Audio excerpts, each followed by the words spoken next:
Hola, bienvenido al tema de la situación actual de la investigación en fisioterapia. El Departamento de Salud de los Estados Unidos ha proporcionado el análisis de diversos procedimientos de terapias para el dolor lumbar agudo, conocido con las siglas DLA. El estudio se basó en la evaluación de la calidad de los trabajos de investigación hechos en todo el mundo y que habían sido divulgados a través de periódicos y revistas especializadas. El resultado de la evaluación de los métodos de fisioterapia para el DLA puso abajo la mayoría de las técnicas fisioterapéuticas, incluyendo entre ellas el ultrasonido, el TENS, la acupuntura y otros medios de intervención, con la excepción hecha solamente para la quiropraxia. El trabajo para el Departamento de Salud de los Estados Unidos ha enseñado entonces la realidad en la cual se vive la fisioterapia, que a pesar de contar con técnicas desarrolladas y muy buenos profesionales, todavía deja mucho que desear en el área académica. Si se desea el respeto y consideración de la comunidad académica, no se puede seguir a estas alturas del siglo asumiendo modelos empíricos basados en una metodología científica inadecuada. Lo mismo que en otros países donde la fisioterapia ya alcanzó un estatus que considerablemente es bueno, hay un fuerte desequilibrio entre la práctica clínica y la investigación científica, que inclina la balanza del lado clínico. La inserción de cursos de epidemiología, bioestadística y metodología científica en las escuelas y facultades de fisioterapia señalan que las instituciones de ensino se preocupan con el tema, lo que podrá buscar a largo plazo el equilibrio y la complementariedad entre las dos tendencias. Aunque el más novedoso es el momento actual y se encuentra en discusión sobre los propuestos cualitativos y cuantitativos, que se hablarán más tarde, y su aplicación en la investigación científica. Conviene, en el momento de detallar con más precisión el paradigma estadístico experimental.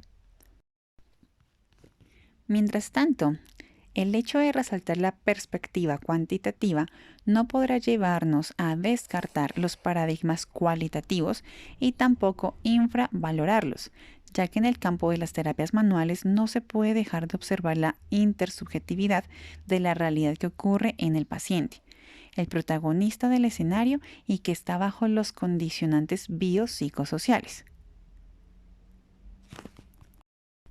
Como bien lo mencionó el autor Méndez, permite antes de empezar una discusión sobre los diseños de investigación, se debe caracterizar muy bien las diferencias y características entre los métodos cualitativos y cuantitativos. En resumen, sería que, muy brevemente, se puede decir que la perspectiva cuantitativa se preocupa por el control de las variables y la medida de sus resultados, que van a ser expresados con preferencia numéricamente. En la perspectiva cualitativa, la primacía de sus intereses radica en la descripción de los hechos observados, para que sean interpretados y comprenderlos en el contexto global en que se produce en el fin de explicar esos fenómenos. Si desde la perspectiva cuantitativa interesa primordialmente la explicación causal derivada de unas hipótesis dadas, desde la cualitativa interesa entonces la comprensión global de los fenómenos estudiados a su complejidad. A continuación, encontrarás una tabla de la síntesis de los paradigmas ante lo cuantitativo y lo cualitativo.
Hablemos de las estrategias de investigación en nuestra carrera fisioterapia. Con una fuerte influencia anglosajónica, la terminología usada para nombrar los diversos métodos de investigación en el área de salud todavía no se encuentra aún uniformizada. En algunas situaciones se observan dos o más denominaciones para el mismo método y a veces un solo término con interpretaciones distintas. Es una perspectiva más amplia, puede focalizarse en 3 puntos, los cuales llegan a ser principales métodos utilizados por los investigadores del área de la salud. Estudios hechos con uno o pocos pacientes, investigaciones con animales en laboratorios e investigaciones con número mínimo de pacientes que satisfagan las exigencias de pruebas estadísticas. Los estudios que se proponen a profundizar los detalles aún no conocidos de una enfermedad o evento, hechos con hasta el máximo de 9 pacientes, son llamados estudios de caso. Los estudios que utilicen mayor a 9 son llamados serie de casos. La principal ventaja de los estudios de caso está en su bajo costo y facilidad de aplicación, además de permitir la observación muy intensa, a veces de muchos años, de un evento o una enfermedad. Es una exploración cualitativa que mientras tanto podrá revestirse con características cuantitativas. Bajo el punto de vista científico, las investigaciones basadas en los estudios de casos presentan algunos inconvenientes, nombrándose como principal de ellos la falta de control en el estudio, lo que impide las generalizaciones. Si imaginamos que un grupo de pescadores de un pequeño pueblo empiezan a presentar hepatitis B y se sabe que el sitio donde buscan sus pescados está contaminado con un nivel muy alto de coliformes fecales, no podemos afirmar, si utilizamos un diseño basado en estudio de casos, que la contaminación se ha dado en el mar, supuestamente contaminado porque no hubo el control.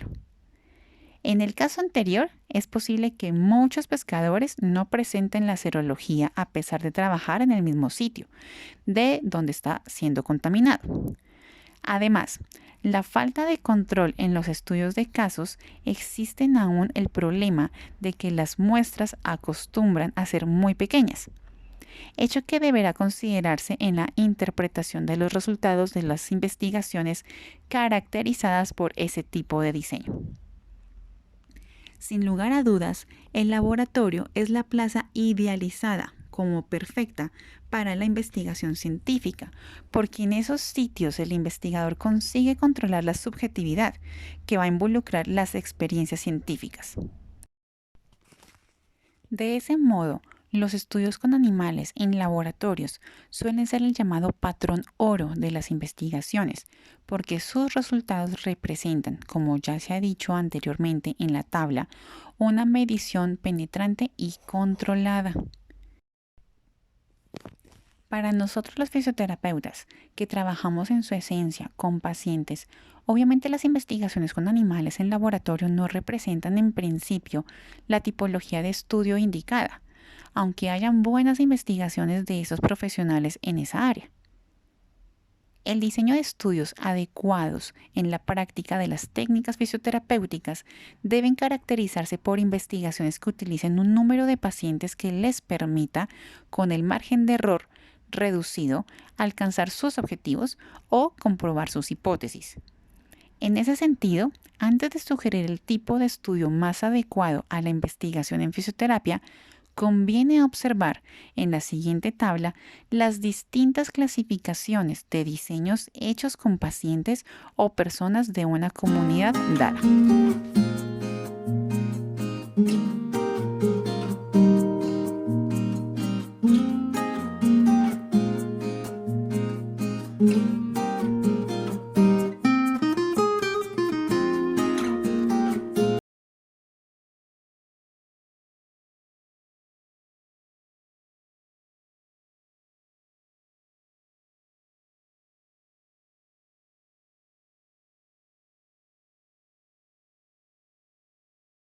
Bien, hablemos de los estudios descriptivos y analíticos.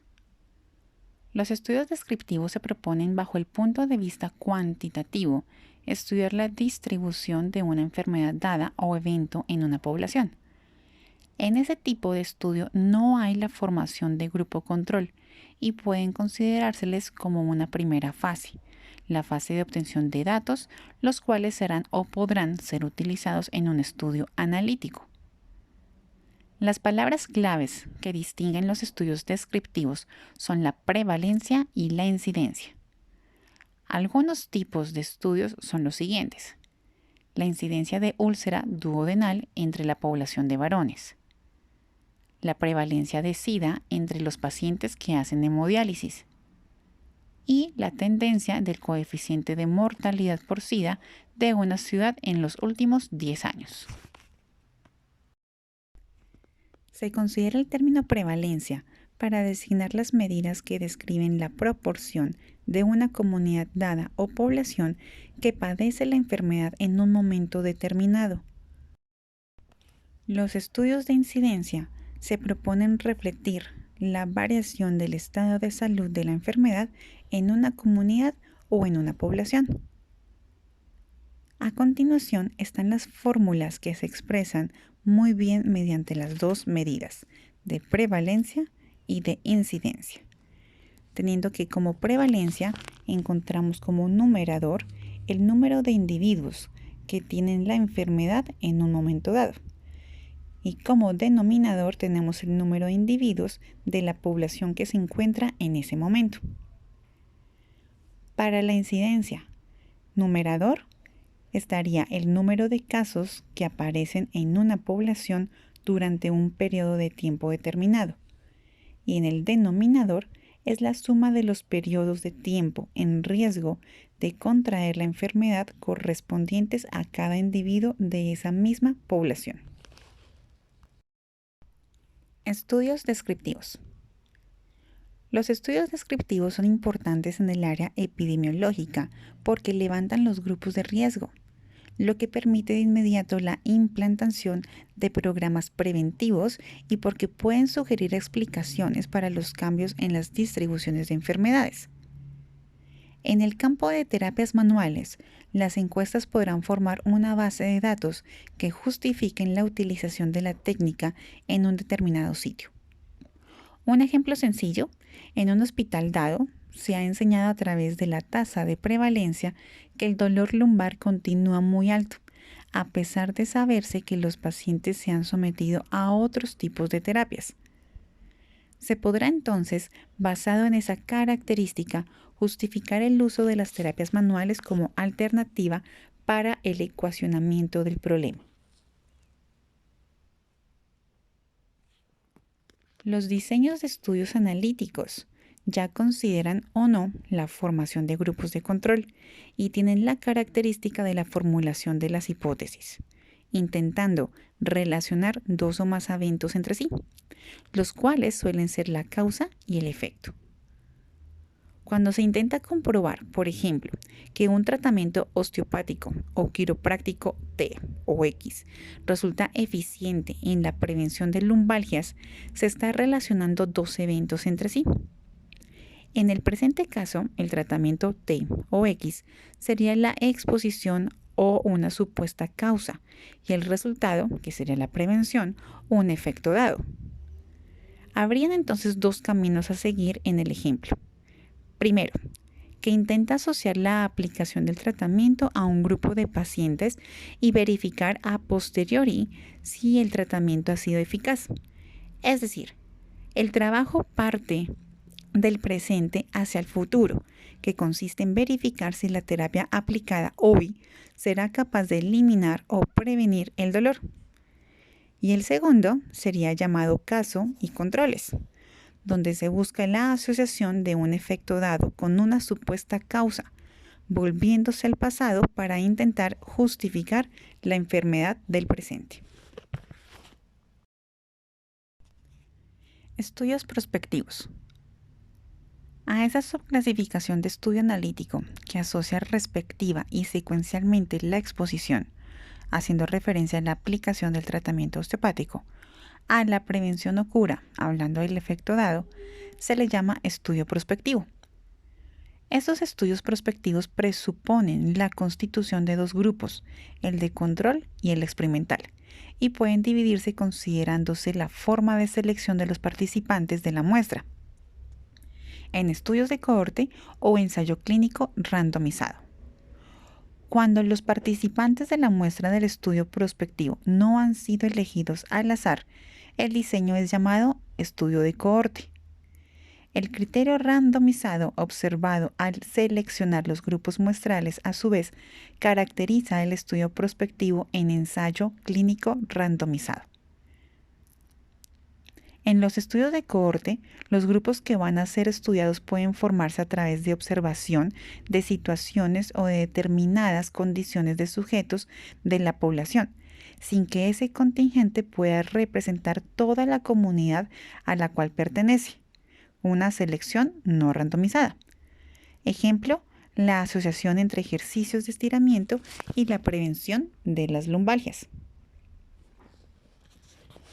Los fisioterapeutas recién licenciados que pertenecen a una gran red hospitalaria contestan una encuesta sobre sus hábitos de vida personal y la costumbre de prácticas de actividades físicas, incluyendo las características de esas actividades.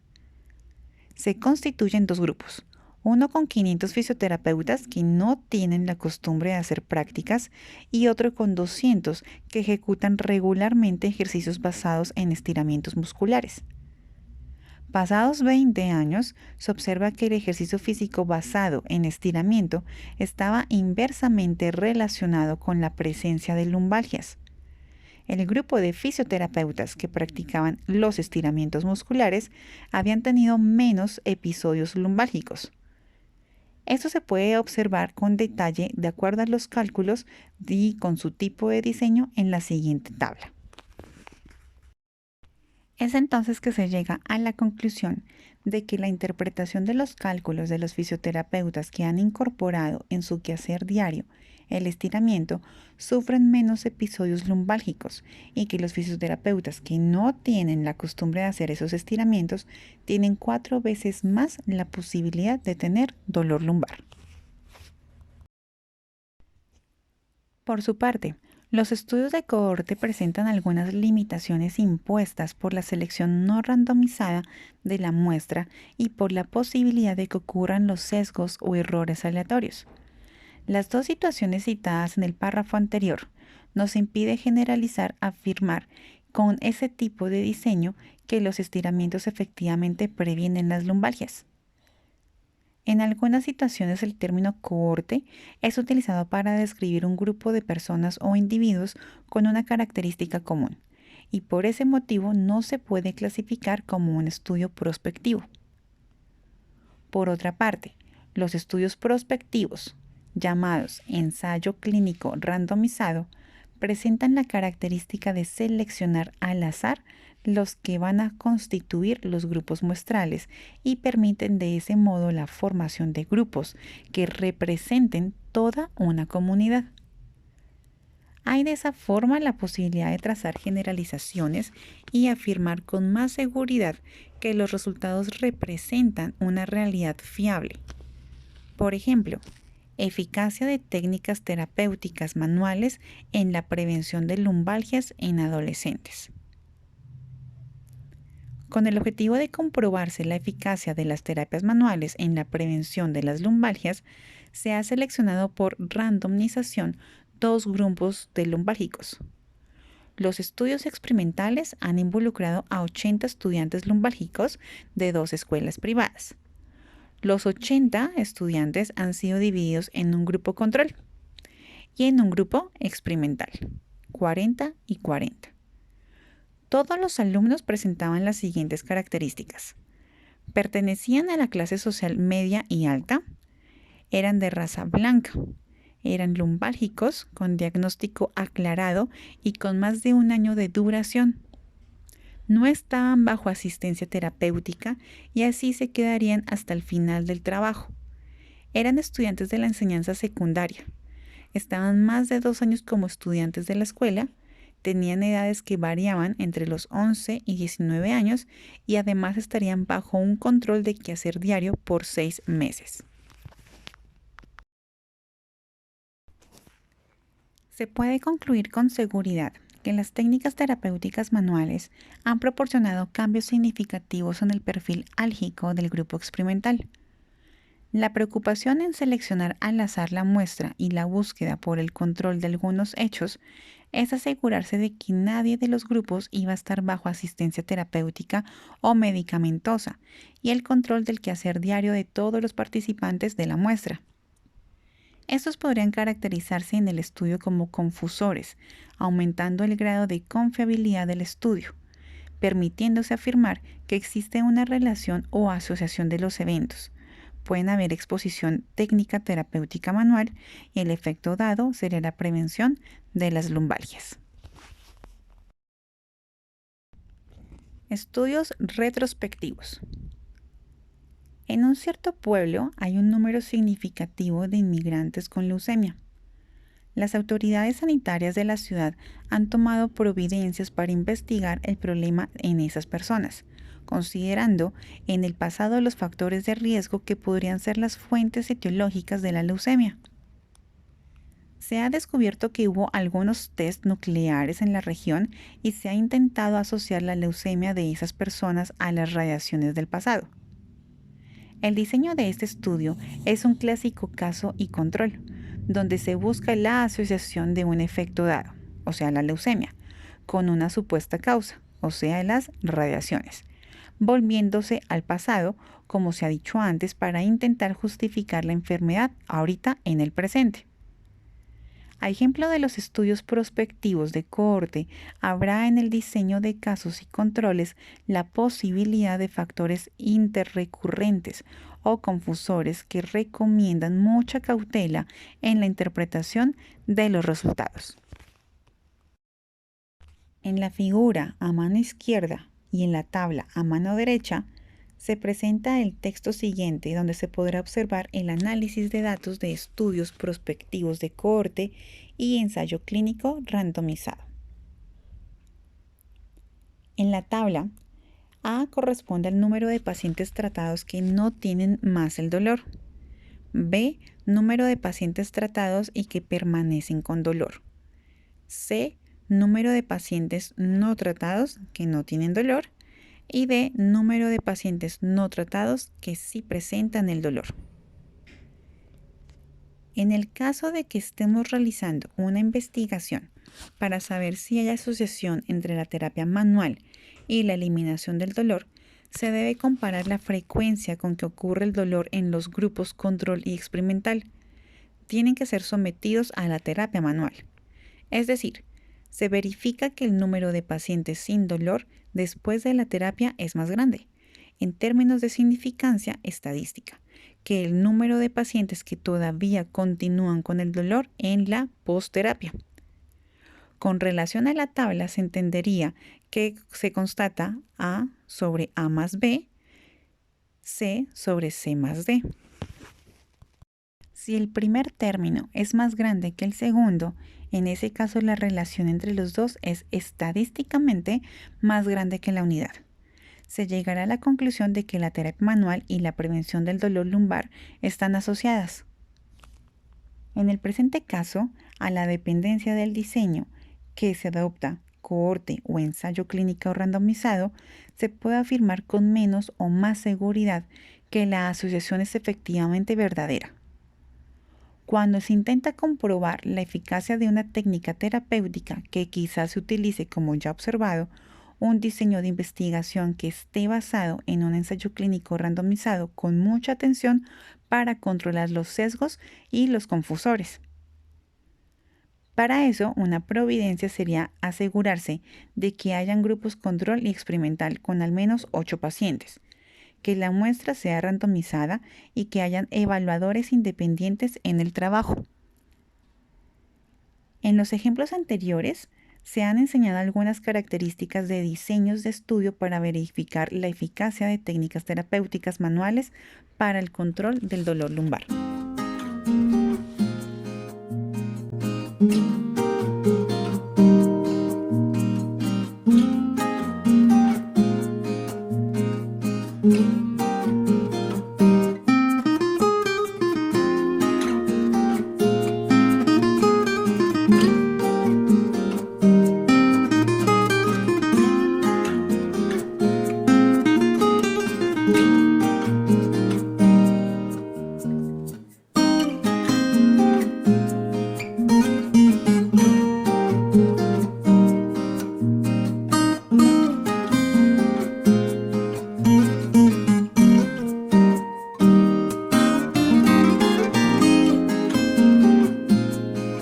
el estudio de la eficacia de la terapia manual para el dolor lumbar, se han seleccionado como parámetros el grado de intensidad del dolor, medido a través de las tablas analógico-visuales que existen en la literatura. El patrón de morbilidad del dolor lumbar, con puntuaciones impuestas a los cambios que el dolor lumbar proporciona en las actividades de la vida diaria en los pacientes, y el grado de reincidencia del dolor lumbar en los dos grupos, monitorizado diario de presencia o ausencia de este dolor. Es importante que la aplicación y análisis de las tablas de los dos grupos sea realizada por un evaluador independiente.